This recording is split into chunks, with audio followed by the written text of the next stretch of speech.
So you have a Samsung Galaxy S20, S20 Plus, even the S20 Ultra. I'm going to show you how to turn on and off the shutter sound. Okay, so by default it's on. So basically, if I go to my camera here, if I double click my power button for the shortcut for the camera, and every time I take a photo, you're going to hear the shutter sound. Even if I take a video here, you're going to hear that when I turn it off and on. Okay, now the thing is, I have it on. Now one way to, if you want to go ahead and turn it off, is if you go ahead and decrease your volume all the way down. And now if I go back into my camera, we're not going to hear the shutter sound no more. Okay, now the thing is, you can go ahead and disable this from the settings as well. Okay, so if you go into the camera settings, let me go ahead and raise the volume on here first. Let's raise the volume.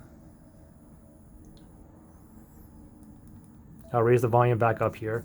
Now let's just go into the camera here. So double click the power button, open up camera, go into the settings, top left hand corner, the gear icon, tap on that.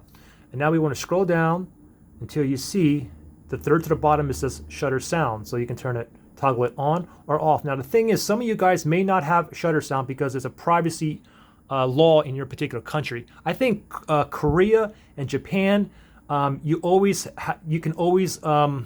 you basically always have to have the shutter sound on so people know when you're taking a photo or a video in public. So you're probably not going to have this shutter sound on here, okay?